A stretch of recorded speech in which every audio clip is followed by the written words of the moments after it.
Oke, selamat pagi siswa-siswi. Kembali lagi di materi pembelajaran melanjutkan revolusi kemerdekaan Indonesia antara perang dan diplomasi ya. Untuk video ini adalah video yang kedua, melanjutkan video yang pertama. Untuk video yang pertama kita sudah membahas sampai dengan agresi militer yang kedua. Untuk di video yang kedua ini kita akan melanjutkan dari agresi militer 2 sampai yang terakhir adalah kembali ke NKRI. Jadi Indonesia sudah merdeka dan negaranya disebut Negara Kesatuan Republik Indonesia.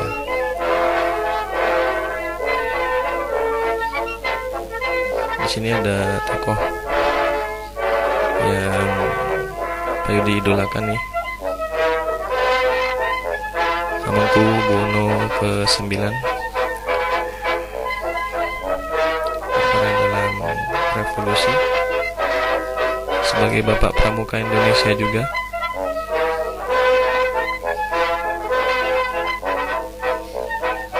Nah, kalau ini bukan sultan, bukan anak sultan juga, Pak Yudi, guru biasa ya.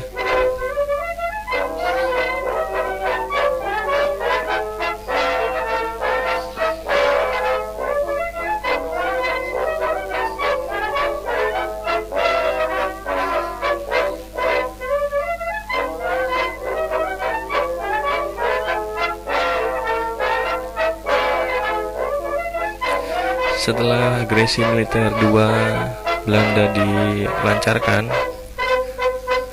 kondisi Indonesia ibarat sedang terpuruk karena Belanda menyatakan atau mengatakan kepada dunia bahwa Indonesia ini sudah tidak ada, sudah musnah. Ibaratnya sebuah negara sudah tidak ada lagi yang namanya negara Indonesia. Lalu pemerintahan Indonesia membentuk PDRI, Pemerintahan Darurat Republik Indonesia. Nah, ini peta konsepnya sampai terakhir kembali ke NKRI.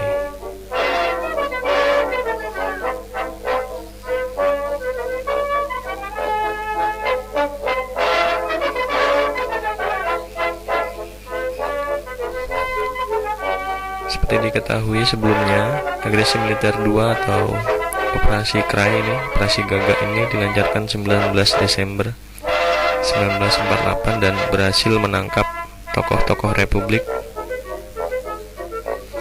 seperti Soekarno, Hatta, Sultan Syahrir.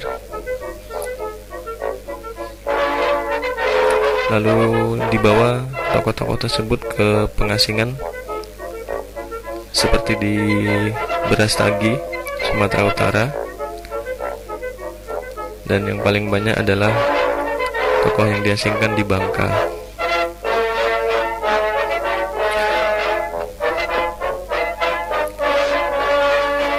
Muhammad Hatta salah satu tokoh yang diasingkan di Bangka, sedangkan Soekarno, lalu Agus Salim, dan ada Sultan Syahrir diasingkan di Brastagi.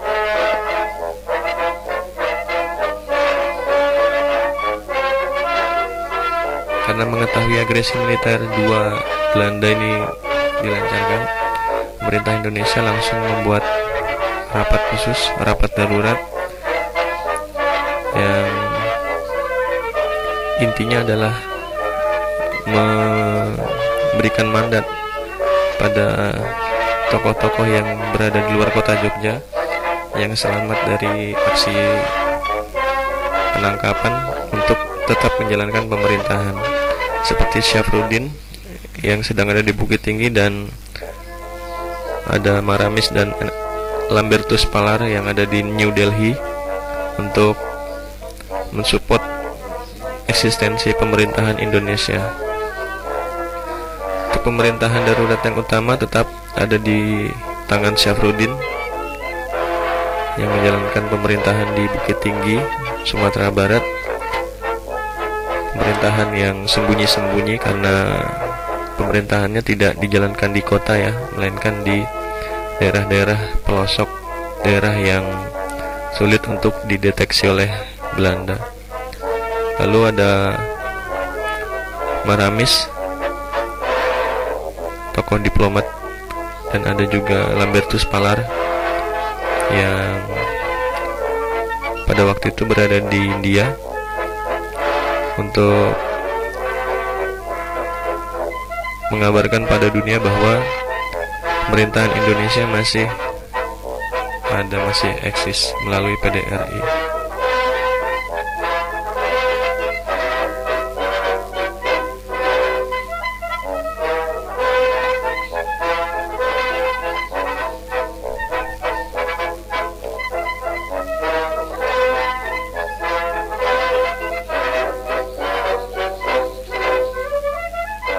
Peran PDRI pertama menjalankan perang gerilya, tetap berusaha dalam militer ya.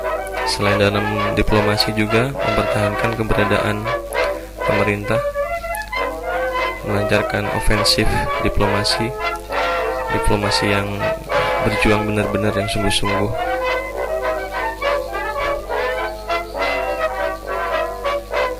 Nah, di sini ada papan soal lagi, silahkan dicatat di Word untuk dikerjakan. Sebutkan 10 tempat atau lokasi bersejarah terkait revolusi kemerdekaan Indonesia. Misalnya nomor 1 ada Bukit Tinggi, perannya apa, atau di Bukit Tinggi ada peristiwa apa, gitu ya. Oke, lanjut. Peristiwa selanjutnya ada cara militer,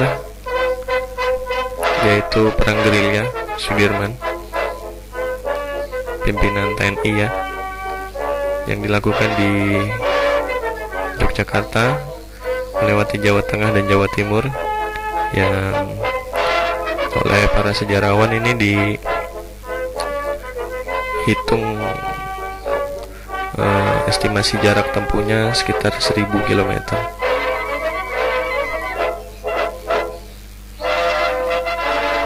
Sudirman bersama pasukannya yang setia ini keluar masuk hutan menyerang pos-pos pertahanan Belanda. Namun karena kondisinya yang sakit, lemah karena sedang sakit TBC ya, paru-parunya menurut informasi hanya tinggal 1.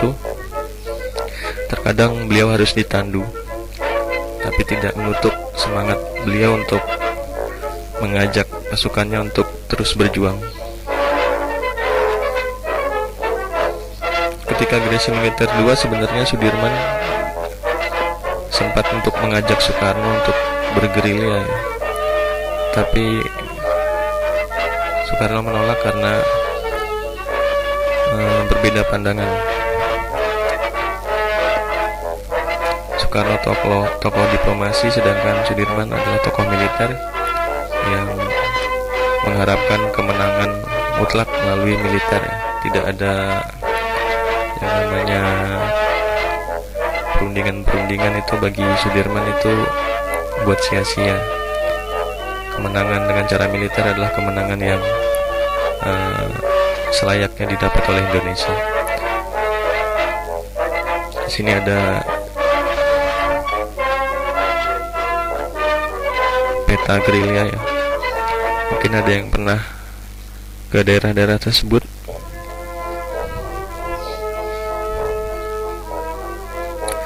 Selain gerilya, dari bulan Desember sampai bulan Juli ada peristiwa yang berpengaruh juga, yaitu serangan umum di tanggal 1 Maret 1949, di mana serangan ini dilakukan oleh TNI yang berada di kantung pertahanan di luar kota Yogyakarta. Tujuannya untuk membuktikan bahwa TNI masih ada, kekuatan Indonesia masih cukup kuat ya. Diinspirasi oleh ide Sultan Hamengkubuwono IX, dan Soeharto di sini yang kelak jadi presiden juga berperan dalam mengkoordinasikan serangan tersebut.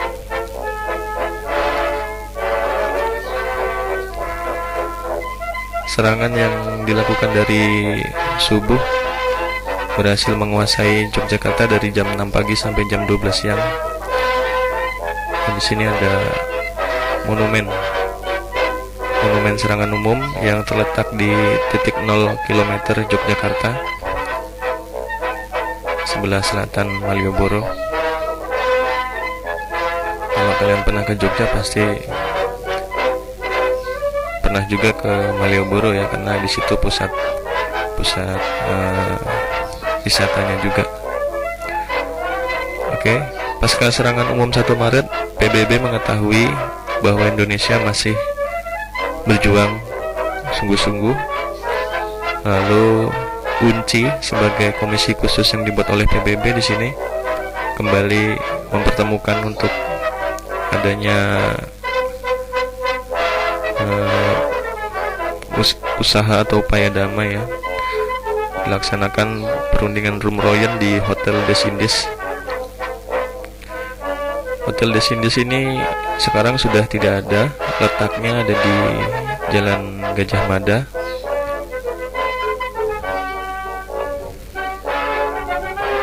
Sudah digantikan oleh gedung baru, yaitu gedung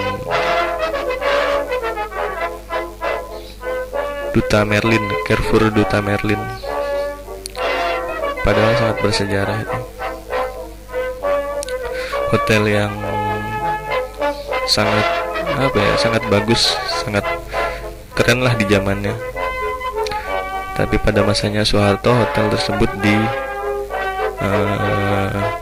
bongkar lalu digantikan dengan gedung perbelanjaan, dan juga untuk bangunan-bangunan komersil lainnya.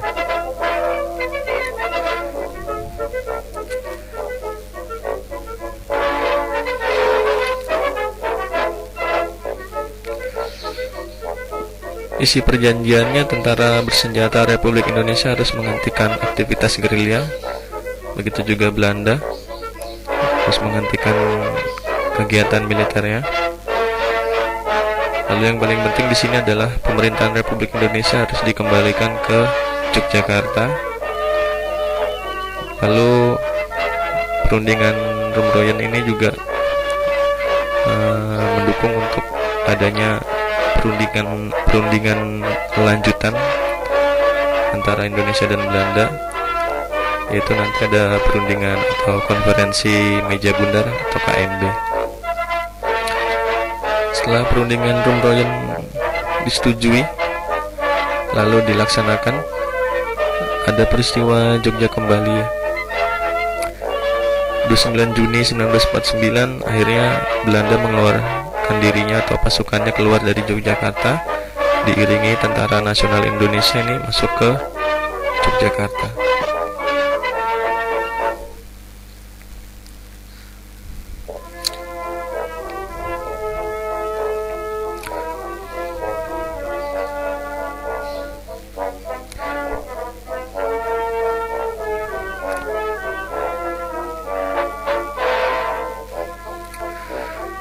Peristiwa Jogja Kembali diikuti dengan cara adanya kembali tokoh-tokoh.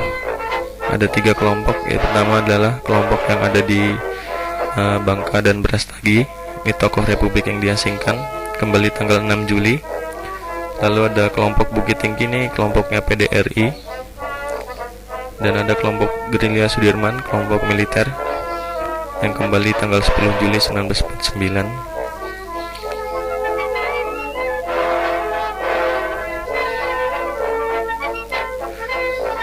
Tanggal 13 Juli dilaksanakan sidang kabinet untuk pengembalian mandat PDRI kepada RI lagi. Dengan sidang ini PDRI sudah dinyatakan tidak ada lagi dan kembali ke RI. Untuk mengenang peristiwa Jogja Kembali dibangun Monumen Jogja Kembali, dibangun oleh Sultan Hamengkubuwono IX tahun 1985.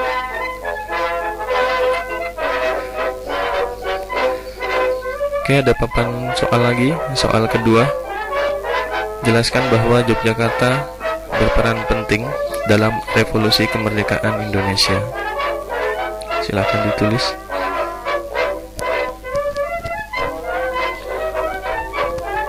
Oke, sebelum ada konferensi meja bundar, ada konferensi inter-Indonesia 1 dan 2, konferensi yang dilakukan oleh negara-negara dan daerah otonomi yang nanti akan dimasukkan ke dalam Republik Indonesia Serikat.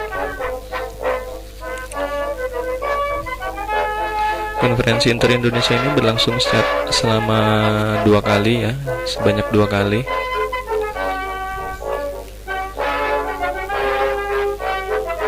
Untuk yang pertama dilangsungkan di Kaliurang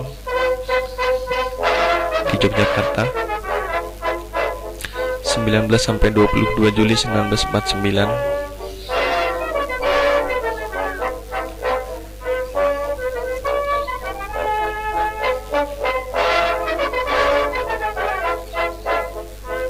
Berikut adalah hasil dari konferensi inter-Indonesia 1 di Yogyakarta.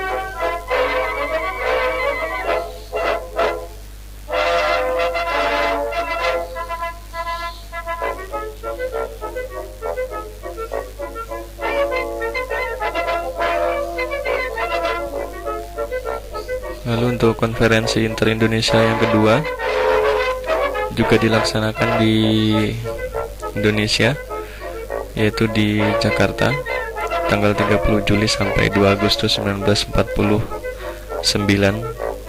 Intinya adalah konferensi inter-Indonesia ini semacam rekonsiliasi antara negara boneka dan daerah otonomi buatan Belanda dengan pemerintah Indonesia, yang dimana targetnya adalah untuk membentuk RIS sesuai dengan kesepakatan antara negara boneka dan juga negara Indonesia. Lalu konferensi meja bundar akhirnya dilaksanakan di tanggal 23 Agustus sampai 2 November 1949.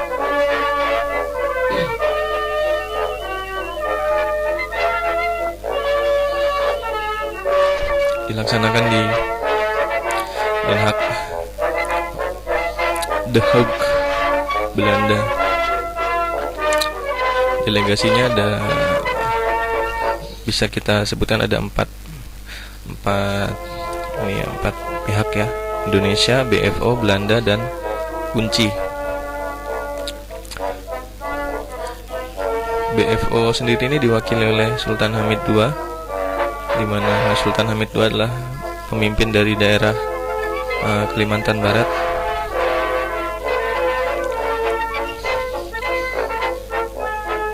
Sini ada suasana sidang penandatanganan hasil KMB ya. Ada di situ Van Warseven, Muhammad Hatta, dan Sultan Hamid II.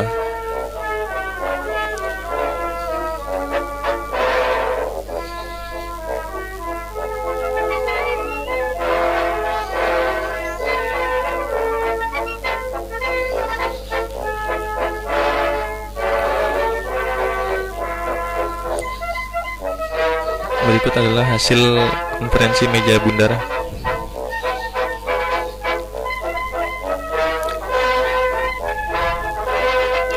Secara kesimpulan, sebenarnya hasil dari konferensi meja bundar ini merugikan Indonesia ya, karena banyak pasal atau isi yang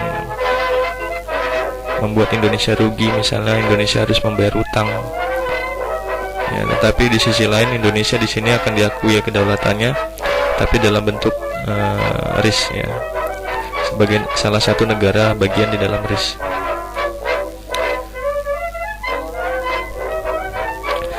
Oke, ada papan soal lagi. Pada akhirnya Belanda mau berunding dalam KMB. Jelaskan alasannya. Apa alasan Belanda kok bisa atau mau ikut di dalam berunding lagi di dalam KMB ya? Dan di situ ditengahi oleh Kunci oleh PBB. Langsung soal nomor 4, ada papan lagi. Jelaskan mengenai penyelenggaraan pemerintahan RIS.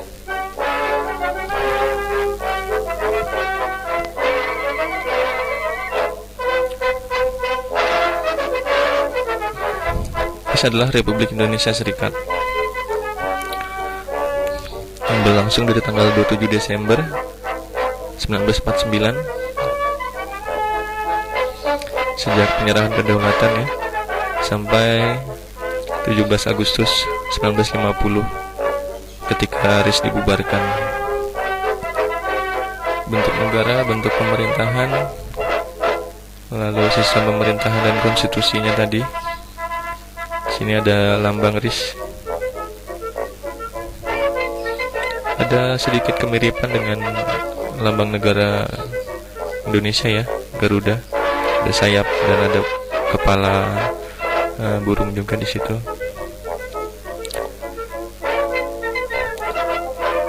Presiden RIS adalah Soekarno, sedangkan Perdana Menteri RIS adalah Muhammad Hatta. Lalu di situ ada yang namanya Presiden RI, yaitu Mr. Asaad. Di sini Republik Indonesia juga harus memiliki presiden ya, karena Soekarno pada waktu itu memimpin RIS, sedangkan Republik Indonesia adalah salah satu negara bagian di dalam RIS.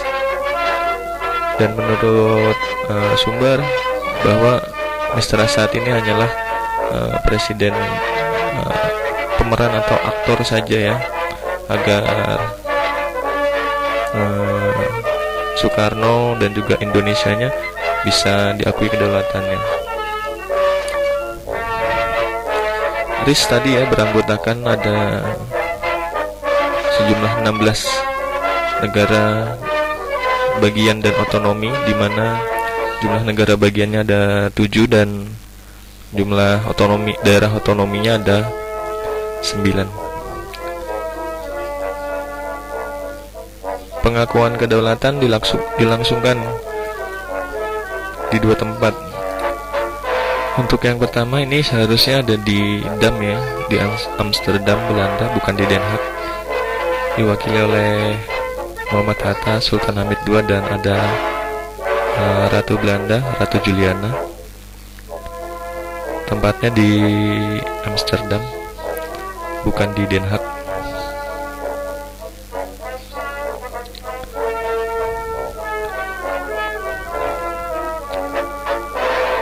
Lalu di tanggal yang sama terjadi penyerahan kedaulatan di Indonesia, diwakili oleh Sultan Hamengkubuwono IX, berlangsung di Istana Merdeka.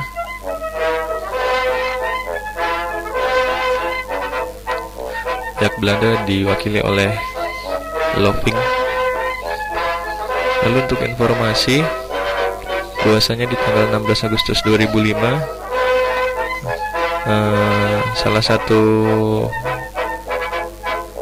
pejabat Belanda yaitu Menlu Bernard Rudolf Bot ini menyatakan secara lisan bahwa terjadi pengakuan Indonesia merdeka di tanggal 17 Agustus 1945.